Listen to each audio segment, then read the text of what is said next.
Assalamualaikum warahmatullahi wabarakatuh. Alhamdulillahi rabbil alamin. Lahu ni'matu wa lahul fadlu wa lahul thana'ul hasan. Wa salawatullahil barrir rahim wal malaikatil muqarrabin ala sayyidina wa maulana Muhammadin wa ala alihi wa ashabihi tayyibin at-tahirin. Allahumma la sahla illa ma ja'altahu sahla wa anta taj'alul hazna idza syi'ta sahla. Allahumma arzuqna al-ikhlasa fin niyyati wal qawli wal amal. Wa ba'du. Ila nabiyil mustafa sallallahu alaihi wasallam wa ikhwanihi minal anbiya'i wal mursalin wa syuhada'i was salihin, khususan ila sultanil awliya Syekh Abdul Qadir Al-Jilani wa Syekh Ahmad Ar-Rifa'i wa Syekh Bahauddin An-Naqsyabandi wa Syekhina Abdullah Al-Harari wa ila ruhi muallif hadzal kitab Al-Qadhi Abi Syuja' wa muassisi Jam'iyyati Nahdlatul Ulama Syekh Muhammad Hashim Asy'ari wa Syekh Bisri Sansuri wa Syekh Abdul Wahhab Hasbuwah wa ila arwahi jami'i ahli al-qubur minal muslimin wal muslimat wal mu'minin wal mu'minat min masyariqil ardi ila magharibiha, khususan ila arwahi abaina wa ummahatina wa ajdadina wa jaddatina wa masyayikhina wa masyayikhi masyayikhina. Al-Fatihah. A'udzu billahi minasy syaithanir rajim. Bismillahirrahmanirrahim. Alhamdulillahi rabbil alamin. Ar-Rahmanir Rahim. Maliki yaumiddin. Iyyaka na'budu wa iyyaka nasta'in. Ihdinas siratal mustaqim. Siratal ladzina an'amta 'alaihim ghairil maghdubi 'alaihim waladdallin. Amin. Hadirin hadirat kaum muslimin muslimat, pemirsa Madu TV rahimakumullah.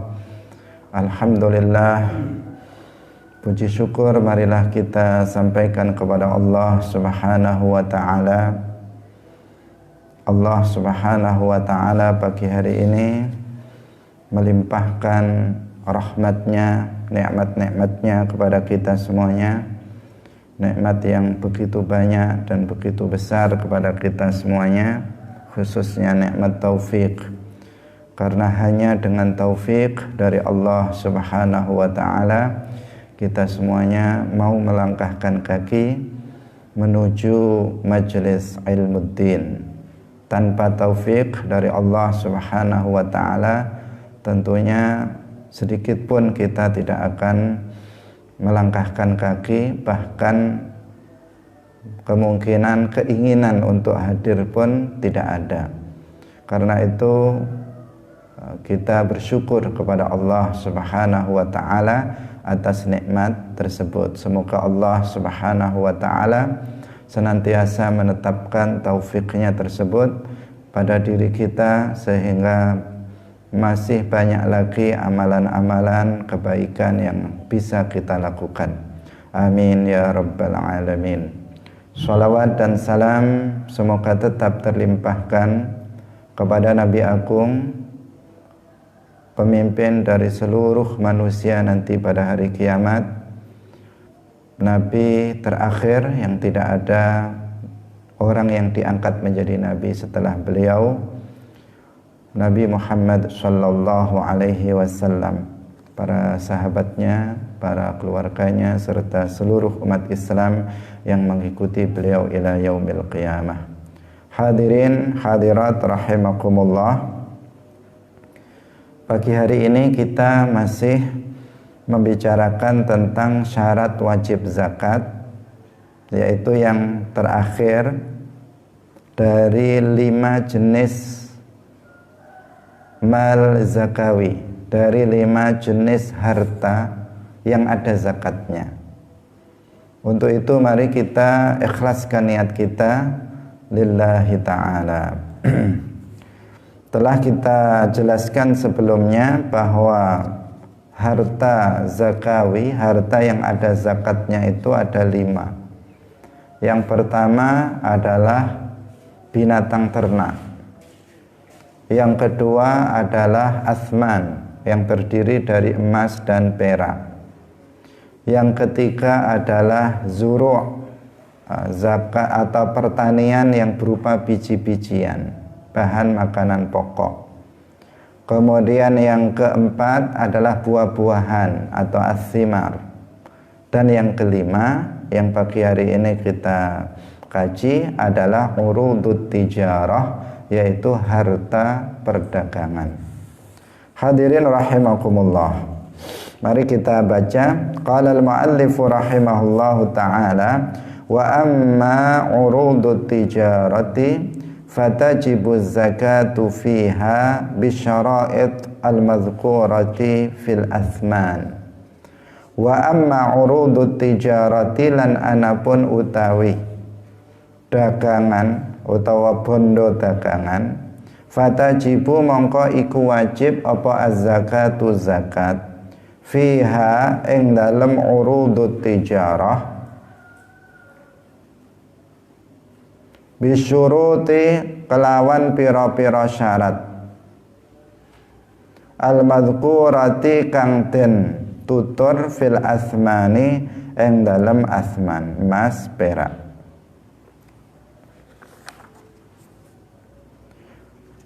Hadirin rahimakumullah, Al-Qadhi Abu Syuja menjelaskan kepada kita bahwa harta perdagangan itu wajib zakat dengan syarat-syarat yang telah disebutkan dalam asman. Artinya syarat wajib zakat dalam harta perdagangan itu sama dengan syarat wajib zakat dalam asman.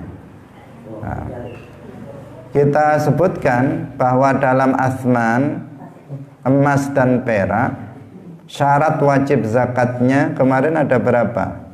Ada 5. Ada 5. Dikatakan dalam asman, dikatakan wa syara'itu wujubiz zakati fiha khamsatu asya. Dan syarat wajib zakat asman itu ada 5 perkara. Berarti syarat wajib zakat dalam harta perdagangan itu juga ada 5 perkara.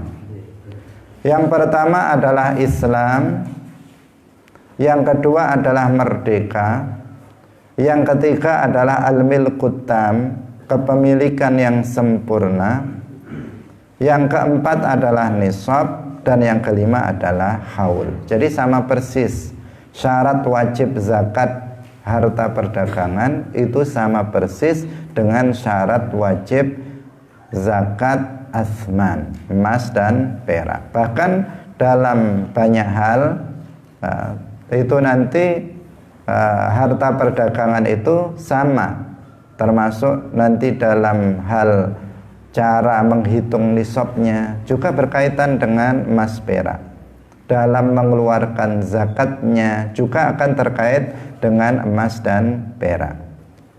Karena dahulu emas dan perak ini adalah merupakan juga alat tukar dalam perdagangan, dinar dan dirham itu. Sehingga berbicara tentang zakat harta perdagangan, maka ini tidak terlepas dari emas dan perak. Hadirin hadirat rahimakumullah, syarat wajib zakat perdagangan sama dengan syarat wajib asman, syarat wajib zakat asman. Yang pertama Islam.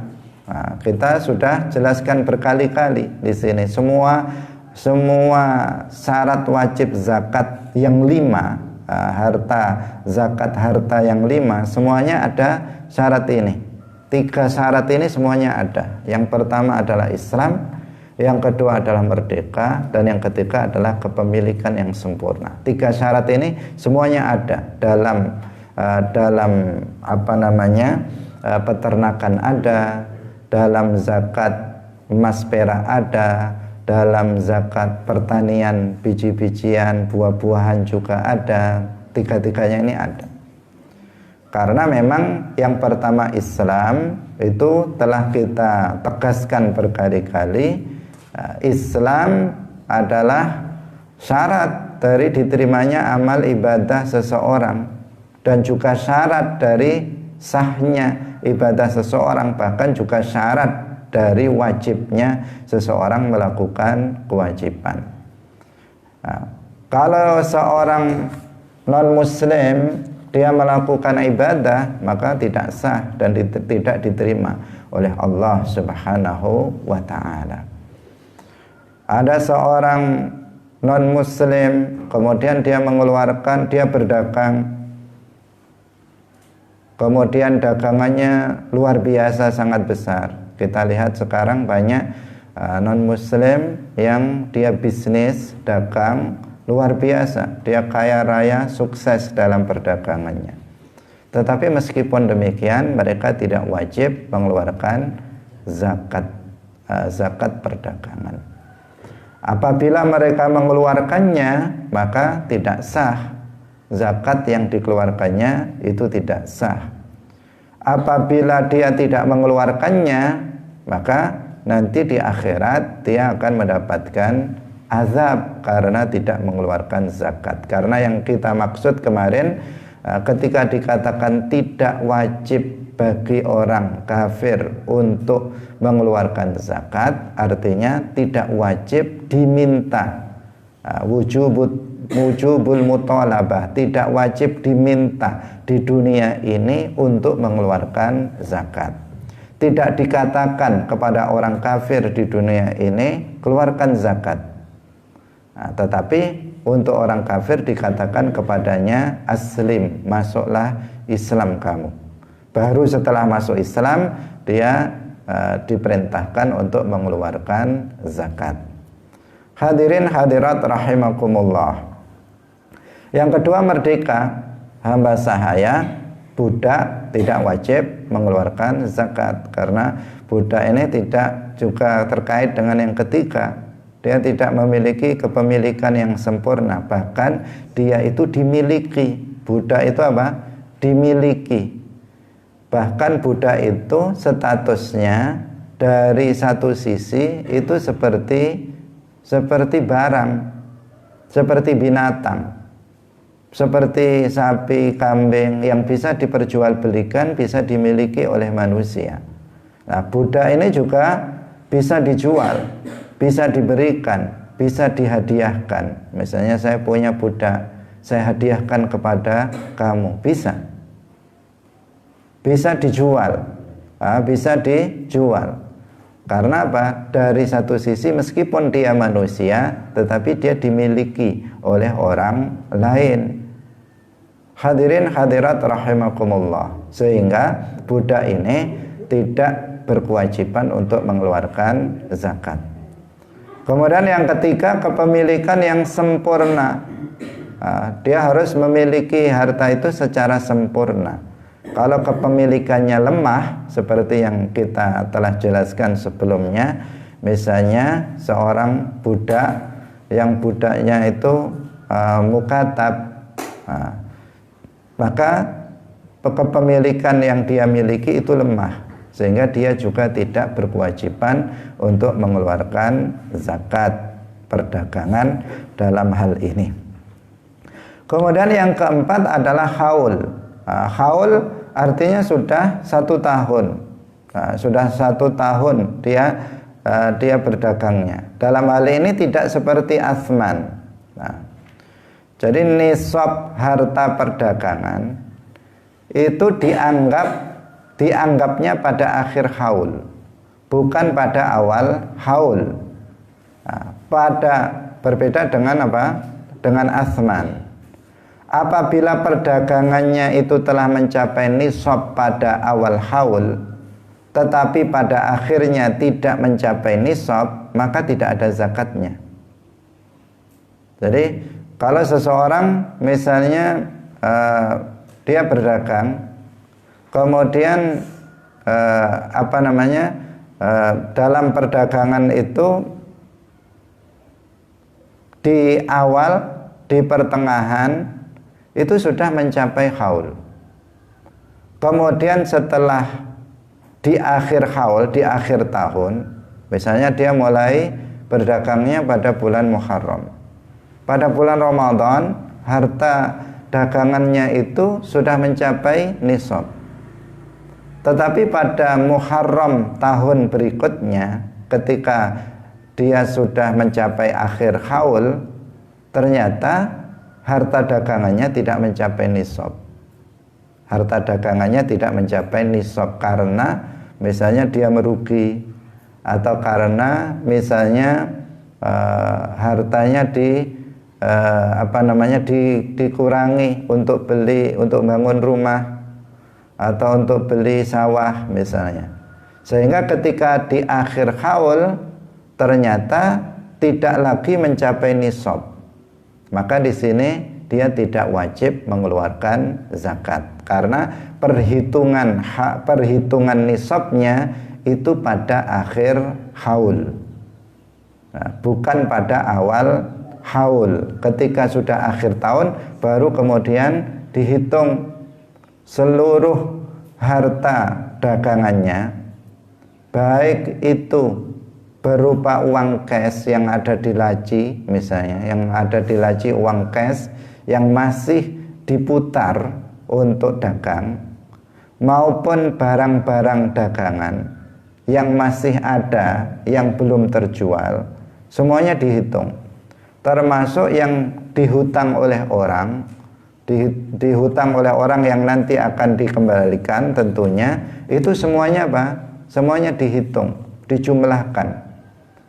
Jadi yang dihitung di sini bukan hanya uang cash yang ada di laci yang sedang diputar, tetapi juga barang-barang yang masih ada. Dia masuk di tokonya, berapa uang yang masih ada yang masih diputar untuk dagang.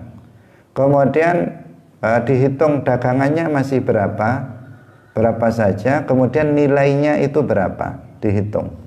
Kemudian yang dihutang oleh orang itu berapa, nilainya berapa, dijumlahkan seluruhnya. Jika sudah mencapai nisab, maka berarti terpenuhi syarat ini, wajib bagi dia nanti untuk mengeluarkan zakat. Nah, jadi sekali lagi, karena banyak yang bertanya, yang dihitung itu mana? Yang dihitung itu semuanya, termasuk apa? Termasuk di situ barang-barang yang masih belum terjual, karena barang-barang yang masih belum terjual itu memiliki nilai, memiliki harga, yang itu juga bagian dari harta perdagangan dia. Bukan keuntungan saja yang dihitung, tetapi keseluruhan. Nah, jadi sekali lagi, jika seseorang berdagang di awal haul sudah mencapai nisab, di pertengahan haul sudah mencapai nisab, tetapi ketika akhir haul ternyata tidak mencapai nisab, maka di sini dia tidak wajib untuk mengeluarkan zakat, karena haul itu dihitung di akhir haul. Nisab itu dihitung di akhir haul, atau dianggap memenuhi syarat wajib zakat itu apabila di akhir haul sudah mencapai nisab, bukan pokoknya sudah mencapai nisab, bukan. Jadi misalnya di pertengahan haul itu sudah melimpah, hartanya melimpah, keuntungannya saja sudah berlipat-lipat, tetapi kemudian dia berpikir oh, ini bangun rumah saja, rumah mewah misalnya, dibangun sehingga habis banyak, sehingga yang tersisa dari harta dagangannya itu di akhir haul tidak mencapai nisab. Maka di sini tidak wajib dia mengeluarkan zakat. Atau misalnya ketika di awal itu sudah mencapai nisab, awal tahun, awal haul dia sudah mencapai nisab harta dagangannya. Kemudian mendekati akhir haul, kemudian dia memutuskan saya berhenti aja dagangnya. Saya berhenti saja dalam berdagang. Dia sudah memutuskan niat dalam hati, saya nggak dagang lagi. Udah harta yang ada dia dijual seluruhnya, kemudian dia niat untuk nggak dagang lagi. Berarti mencapai haul atau tidak? Tidak. Dia perdagangannya tidak mencapai haul karena sebelum 1 tahun Qamariyah atau Hijriyah dia sudah tidak dagang lagi. Maka di sini dia tidak wajib zakat.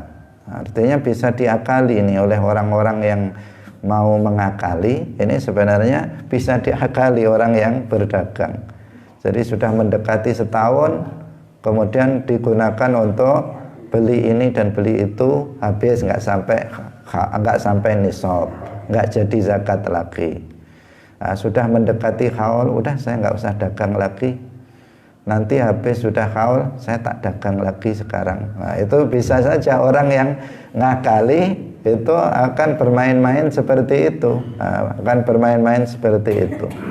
dan itu memang seperti itu ketentuannya. Memang seperti itu, artinya kalau seseorang itu berniat untuk memutuskan dagang, udah nggak dagang lagi, itu memang sudah nggak dihitung lagi, karena dia sudah niat untuk tidak lagi berdagang. Karena haulnya ini kan dihitungnya di akhir, nisabnya dihitung, dianggap nisab yang diperhitungkan itu kan di akhir tahun. Meskipun mencapai nisab di pertengahan tahun itu tidak dianggap. Meskipun sudah mencapai nisab setelah misalnya 10 bulan belum dianggap. Baru pada akhir tahun itu yang dianggap, nisabnya itu dianggap pada akhir tahun itu. Sehingga jika sebelum akhir tahun sudah dikurangi hartanya untuk sesuatu, beli mobil atau beli rumah atau yang lain, sehingga hasilnya nisab pada akhir tahun tidak tercapai, maka berarti tidak wajib zakat dia. Atau tadi itu niatnya dirubah. Niat paling mudah, kalau niat ini paling mudah, udah nggak usah niat dagang saja saya. Nah, setelah niat, karena niat dalam hati, tetapi itu niat itu menentukan. Sehingga setelah 1 bulan istirahat nggak dagang, kemudian dia bilang saya dagang lagi aja sekarang. Nah itu itu nanti memulai haul dari awal lagi. Hadirin hadirat rahimakumullah. Jadi kalau ada yang mau khilah-khilah, itu bisa melakukan hal yang seperti itu. Tetapi itu tidak layak dilakukan oleh seorang muslim yang menginginkan kebaikan, meskipun itu bukan sesuatu yang dilarang. Hadirin hadirat rahimakumullah. Karena seseorang yang mengeluarkan zakat artinya apa? Dia akan berpahala. Bukankah mengeluarkan zakat itu salah satu a'zamu umuril Islam, salah satu ajaran Islam yang paling agung, salah satu ajaran Islam yang paling besar, yang paling agung, yang paling utama. Namanya kewajiban. Jika dilaksanakan maka pahalanya sangat besar. Berbeda pahalanya dengan amalan sunnah. Berbeda dengan sedekah biasa. Mengeluarkan zakat pahalanya jauh lebih besar dibandingkan dengan sedekah biasa.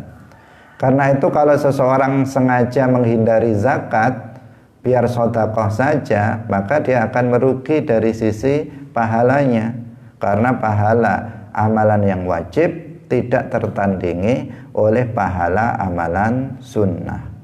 Sholat 5 waktu pahalanya jauh lebih besar daripada sholat tahajud, sholat duha, sholat apalagi sholat tarawih, witir dan sebagainya. Orang yang puasa Ramadan jauh pahalanya lebih tinggi, lebih besar dibandingkan dengan puasa Senin, puasa Kamis, puasa Syawal dan seterusnya. Orang yang mengeluarkan zakat jauh lebih tinggi pahalanya daripada dia bersedekah, lebih tinggi daripada dia misalnya wakaf dan sebagainya. Karena itu seseorang jika telah berkewajiban untuk mengeluarkan zakat, maka hendaknya atau wajib bagi dia untuk melakukannya. Jika dia melakukan khilah untuk menghindarinya, maka berarti dia menghindari pahala. Secara zahir seperti itu, pahala yang sangat besar. Dalam hadis qudsi disebutkan, wa ma taqarraba ilayya 'abdi bi syai'in ahabba ilayya mimma aftaradtu alaihi. Tidaklah hambaku mendekatkan diri kepadaku, mendekatkan diri dari sisi apa? Dari sisi derajat. Seseorang kalau ingin mendapatkan derajat yang tinggi indallah, maka dia beramal soleh. Allah berfirman, tidaklah hambaku mendekatkan diri kepadaku dengan wa ma taqarraba ilayya 'abdi bi syai'in, dengan sesuatu yang lebih aku cintai, mimma aftaradtu alaih, dari apa yang telah aku fardukan. Artinya untuk jalan untuk mendekatkan diri kepada Allah, untuk mendapatkan derajat yang tinggi indallah, yang paling cepat itu adalah dengan melaksanakan yang wajib. Dengan melaksanakan yang wajib itu yang lebih cepat. Melaksanakan puasa, sholat. Derajat yang tinggi indallah adalah taqwa. Inna akramakum indallahi atqakum. Orang yang paling mulia di antara kalian itu adalah orang yang paling bertakwa di antara kalian. Artinya takwa adalah derajat yang tinggi, yang tertinggi. Setelah itu ada yang sedikit tinggi darinya adalah derajat kewalian, wilayah. Tetapi orang yang bertakwa derajatnya sangat tinggi, nanti masuk surga bila azab, masuk surga tanpa diazab oleh Allah Subhanahu wa taala. Itu pun definisi takwa itu apa? Adaul wajibat wajtinabul muharramat. Melaksanakan yang wajib dan meninggalkan yang haram. Takwa itu bukan melaksanakan yang sunnah dan meninggalkan yang makruh, bukan. Jadi takwa itu bukan menjalankan yang sunnah dan meninggalkan yang makruh, tetapi takwa itu menjalankan yang wajib dan meninggalkan yang haram. Itu takwa. Artinya kalau seseorang misalnya tidak menjalankan yang sunnah, dia menjalankan yang wajib saja dan meninggalkan yang haram saja, dia bisa menjadi bertakwa, masuk surga tanpa azab. Tetapi kalau seseorang itu misalnya nggak menjalankan yang wajib dan tidak meninggalkan yang haram, maka dia akan terancam azab nanti di akhirat. Nah, hadirin rahimakumullah, ini penting untuk kita sampaikan. Bukan berarti kita tidak menganggap sesuatu yang sunnah itu penting. Itu sangat penting juga untuk dijalankan. Kalau bisa yang wajib dijalankan, yang sunnah dijalankan. Sholat wajib dikerjakan, sholat rawatib dikerjakan, sholat tahajud dikerjakan, duha dikerjakan, maka itu akan menyempurnakan. Nah, akan menyempurnakan pahala nanti di akhirat. Nah, karena amalan yang sunnah ini nanti akan menambahkan pahala bagi dia nanti di akhirat, kesenangan dia nanti di akhirat. Nah, yang haram juga begitu, yang haram ditinggalkan kalau perlu, kalau bisa, bukan kalau perlu, kalau bisa itu juga meninggalkan hal-hal yang dimakruhkan, sehingga bisa menjadi sempurna betul. Tetapi kalau nggak bisa, yang haram jangan sampai ditinggalkan. Yang wajib jangan sampai ditinggalkan, sabqul lisan. Yang wajib jangan sampai ditinggalkan, yang haram jangan sampai dilakukan. Saya ulangi lagi biar nggak salah paham. Yang wajib jangan ditinggalkan, yang haram itu jangan dilakukan. Itu yang pokok itu. Tetapi hal-hal yang sunnah itu juga perlu dilakukan. Kenapa? Karena seseorang itu kalau dia yang wajib dikerjakan, yang sunnah juga dikerjakan. Kalau dia lagi malas, karena manusia itu kadang himmahnya naik, kadang turun. Dalam beribadah juga begitu, kadang naik, kadang turun. Kalau seseorang itu melakukan yang wajib dan yang sunnah, lagi semangat-semangatnya menjalankan yang wajib sekaligus yang sunnah, maka ketika dia malas, dia akan meninggalkan yang sunnah dan tetap melaksanakan yang wajib. Tapi kalau orang itu hanya mengerjakan yang wajib saja, ketika himmahnya turun, ketika semangatnya turun, maka yang wajib bisa ditinggalkan. Karena apa? Sudah notok ini, memang yang sehari-hari ini saja. Kalau lagi lemah, itu yang wajib bisa ketinggalan itu. Misalnya seseorang hanya maghrib, isya, subuh, zuhur, asar saja, nggak ada yang sunnah, rawatibnya nggak. Maka kalau lagi malas, itu bisa tertinggal itu yang 5 ini. Tapi kalau rawatibnya juga, apalagi qobliyah, ba'diyah, lagi malas, udah saya nggak usah ba'diyah aja, nggak usah qobliyah, udah yang wajib tetap terjaga. Jadi sesuatu yang sunnah ini semacam pagar.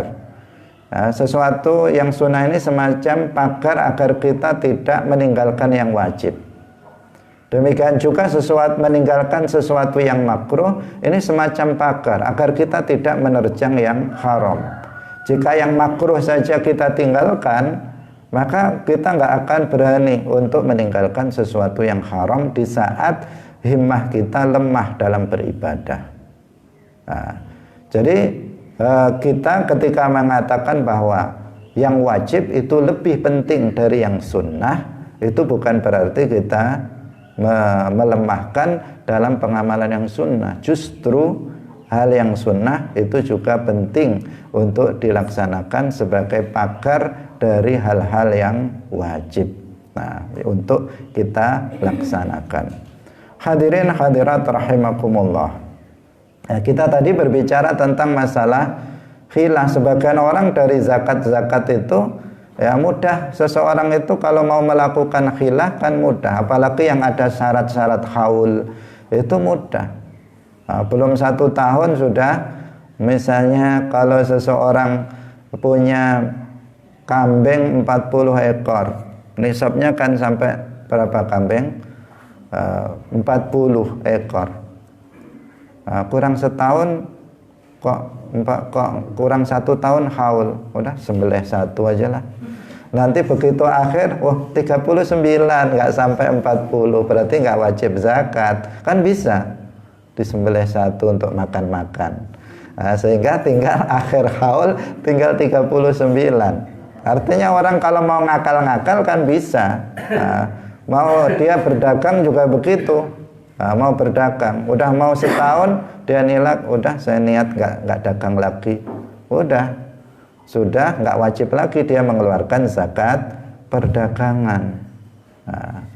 Jadi seseorang bisa mengakal-akali untuk tidak wajib mengeluarkan zakat, tetapi dia akan kehilangan pahala yang sangat besar. Seandainya dia mengeluarkan zakat yang itu merupakan kewajiban, maka dia akan memperoleh pahala yang begitu sangat besar, sebagaimana tadi disebutkan dalam hadis qudsi itu, wa ma taqarraba ilayya 'abdi bi syai'in ahabba ilayya mimma aftaradtu alaih.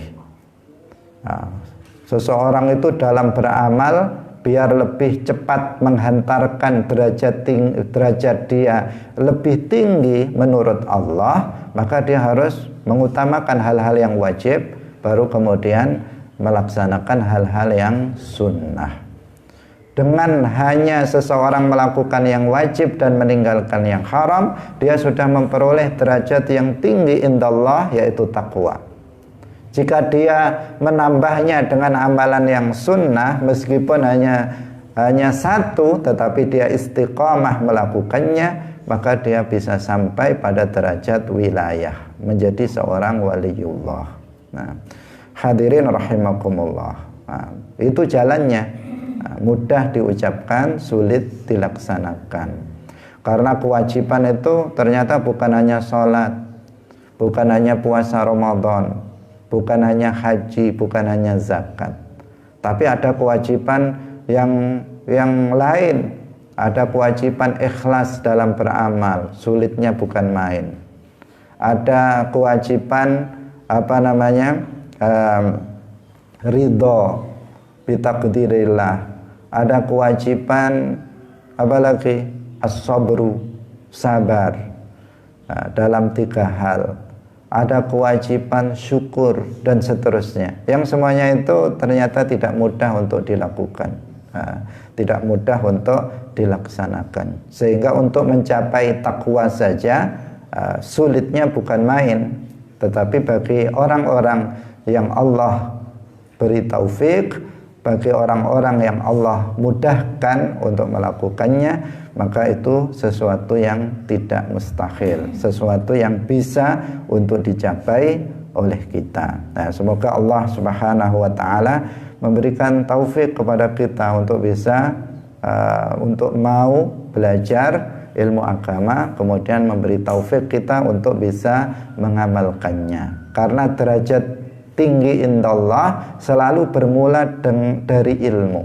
Jadi derajat tinggi indallah, apakah itu takwa, apakah itu wilayah, kewalian, semuanya bermula dari ilmu. Nggak ada yang tidak bermula dari ilmu.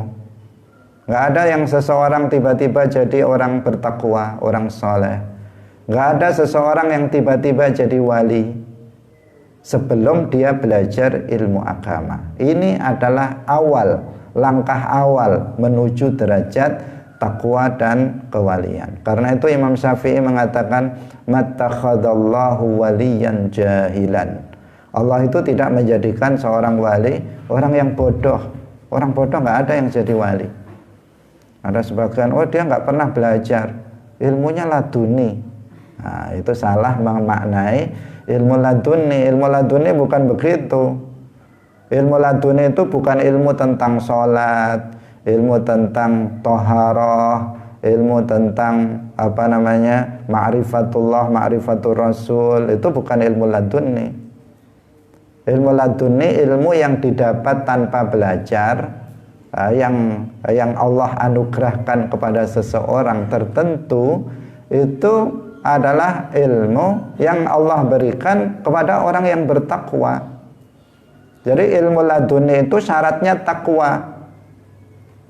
Dalam Al-Quran disebutkan wattaqullaha wa yu'allimukumullah. Wattaqullaha, bertakwalah kalian, wa yu'allimukumullah, maka Allah akan mengajari kalian ilmu laduni.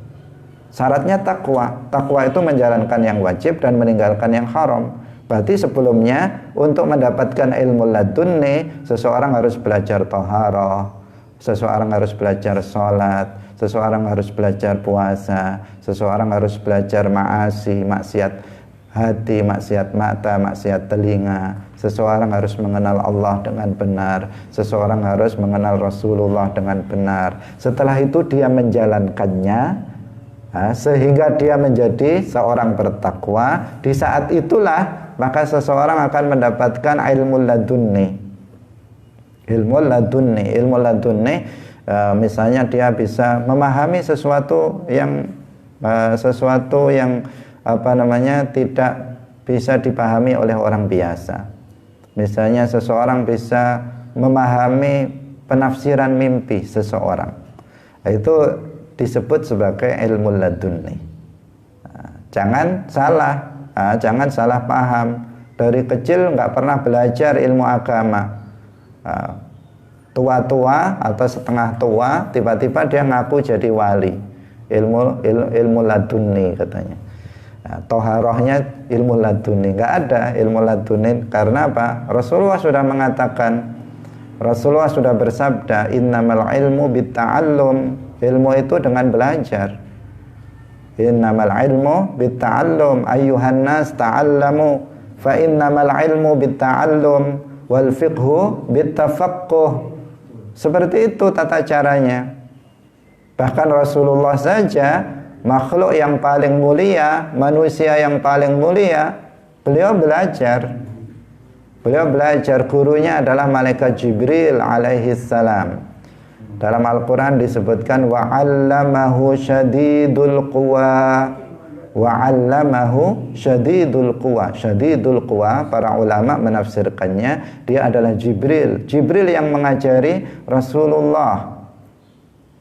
Nah, Rasulullah saja belajar. Para wali kalau kita lihat biografi sejarah hidupnya selalu diawali dengan belajar.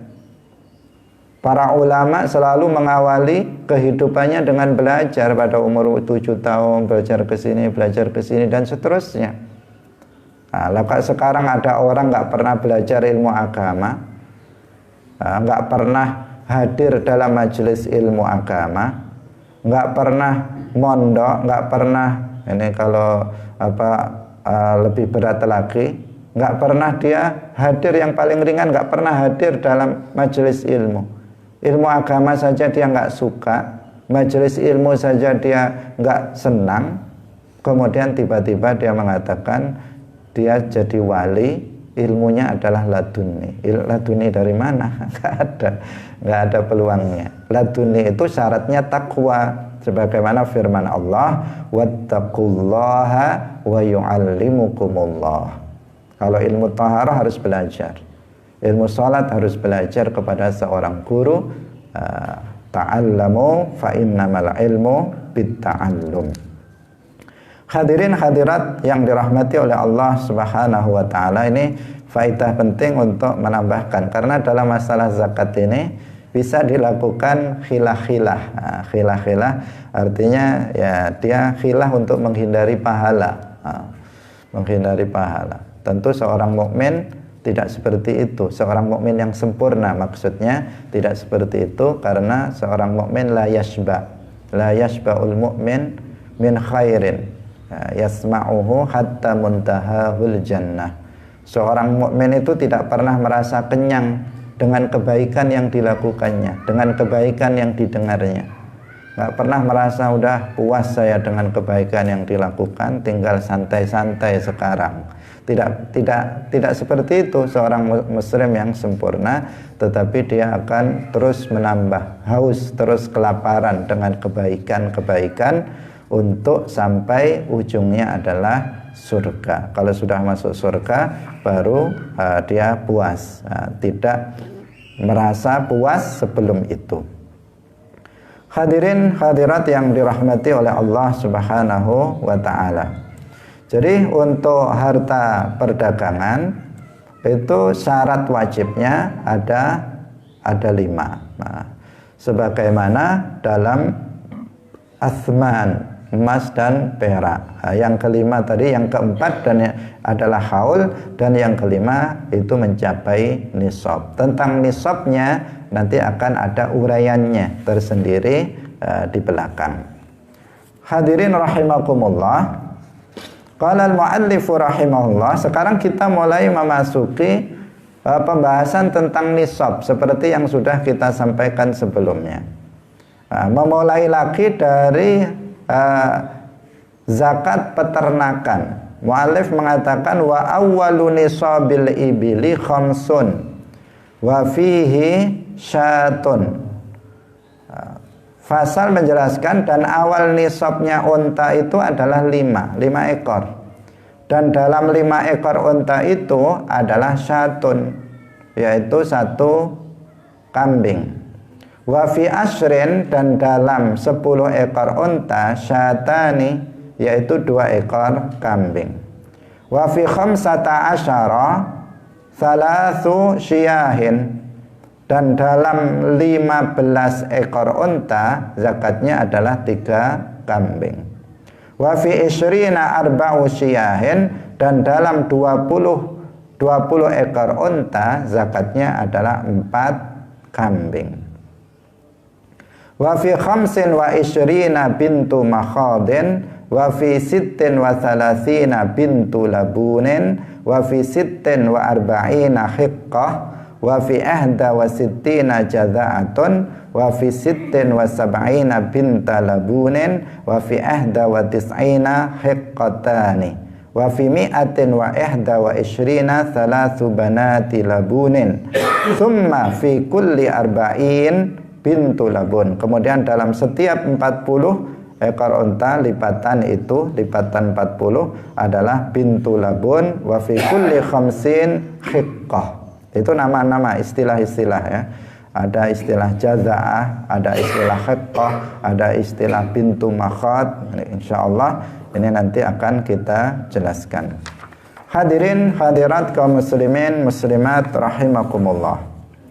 Nah, nisab awal dari unta itu adalah 5 ekor.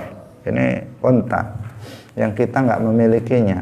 Nah, di Indonesia unta itu adanya di kebun binatang.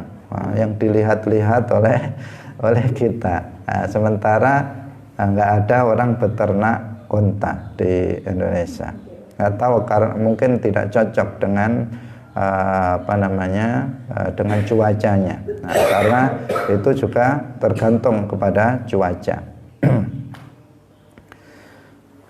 Artinya jika seseorang itu memiliki unta kurang dari 5 ekor, maka berarti tidak ada zakatnya. Karena awal nisab dari unta itu adalah 5 ekor. Nah, jika seseorang memiliki 5 ekor unta, kemudian sudah berlalu 1 tahun, maka wajib mengeluarkan 1 ekor kambing. Tadi sudah, ini terkait dengan apa? Syarat wajibnya. Termasuk syarat wajibnya ada nisab, ada haul. Jika sudah mencapai 5 ekor unta dan sudah 1 tahun berlalu, 5 ekor itu berlalu 1 tahun, maka di sini yang dikeluarkan adalah syatun. Syatun itu 1 ekor kambing. Jadi bukan unta yang dikeluarkan. Zakatnya zakat unta, tetapi yang dikeluarkan adalah seekor kambing, 1 ekor kambing. Nah, 1 ekor kambing itu bisa berupa kambing gibas atau domba, atau juga bisa berupa kambing Jawa atau kacangan. Nah, kalau gibas berarti umurnya itu harus sudah sempurna 1 tahun, sama dengan syarat untuk bisa dibuat sebagai binatang kurban, yaitu kalau dia domba atau gibas, maka umurnya, syaratnya untuk yang dikeluarkan zakat dari zakat zakat unta itu sempurna berumur 1 tahun, masuk tahun kedua yang disebut dengan jaza'atu dha'nin. Jaza'atu dha'an itu kambing berumur 1 tahun penuh sempurna masuk tahun kedua. Itu untuk apa? Kambing gibas. Atau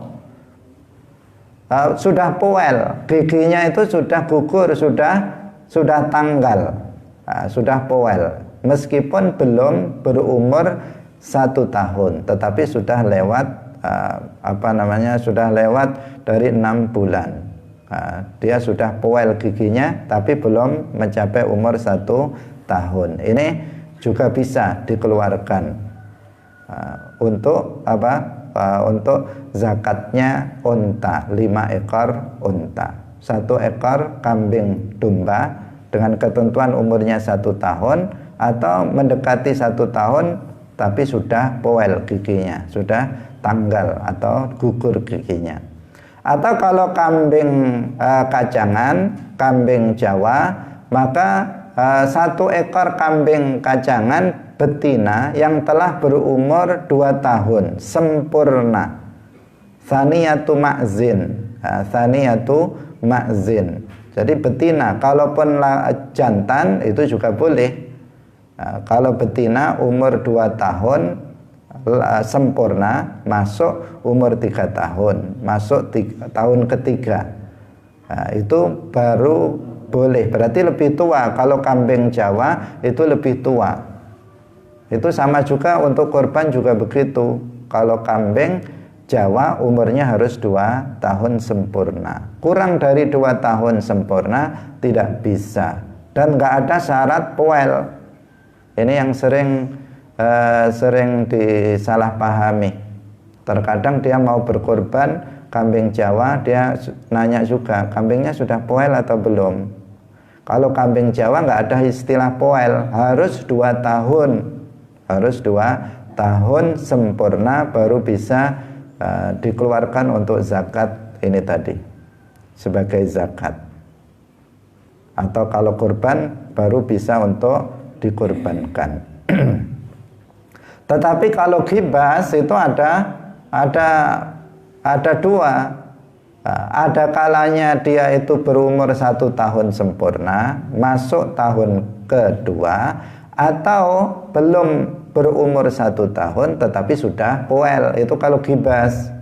Kalau kambing biasa atau kambing Jawa itu tidak, umurnya saja, ketentuannya umurnya itu harus mencapai 2 tahun sempurna, masuk tahun yang ketiga. Hadirin hadirat rahimakumullah. Kemudian apabila untanya itu bertambah dari bilangan di atas, maka ukuran zakatnya tidak bertambah kecuali jika sudah berjumlah 10 ekor. Artinya jika untanya itu ada 6 atau 7 atau 8 atau 9, maka yang dikeluarkan berapa? Sama seperti 5. Jadi meskipun dia 8 atau 9, maka yang dikeluarkan, zakat yang dikeluarkan itu sama, yaitu jaza'atu do'an, kambing gibas berumur 1 tahun atau sudah poel. Yang kedua, atau kambing Jawa berumur 2 tahun, itu yang dikeluarkan. Meskipun 6, meskipun 7, meskipun 8. Baru nanti kalau sudah 10 ekor, berarti sudah lipat 2. Sudah lipat 2. Tadi 5 awal nisab, kemudian sekarang sudah 10. Maka di sini nanti 2 jaza'atu do'an dan 2 tsaniyatu ma'zin.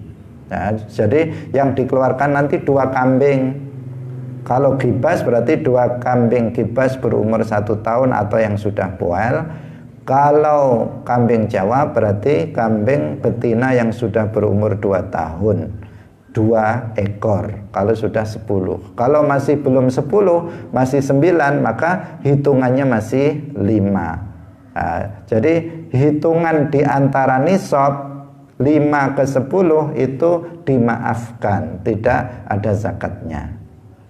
Nah, itu beda nanti dengan pertanian. Kalau pertanian yang lebih dari nisab awal itu tetap dihitung, diprosentasikan. Kalau di sini tidak diprosentasikan dalam harta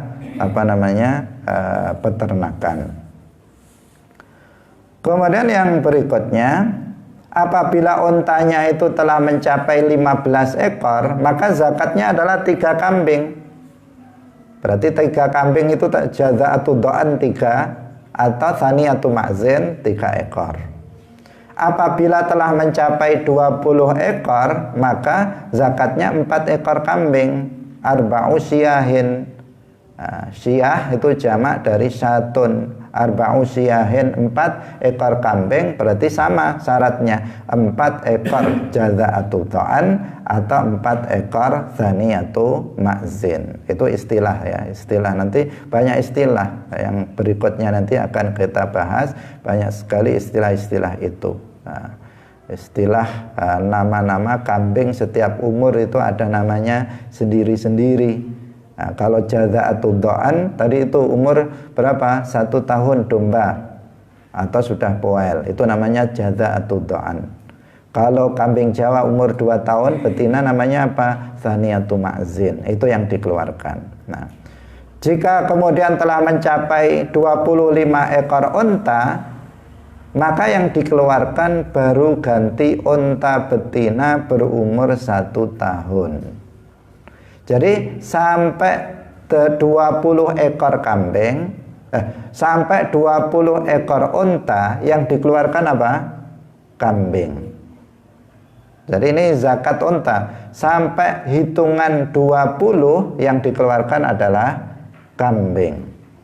Bukan unta yang dikeluarkan, tetapi kambing. Tetapi ketika sudah mencapai bilangan untanya itu 25 ekor unta, maka yang dikeluarkan di sini ganti, yaitu unta betina berumur 1 tahun.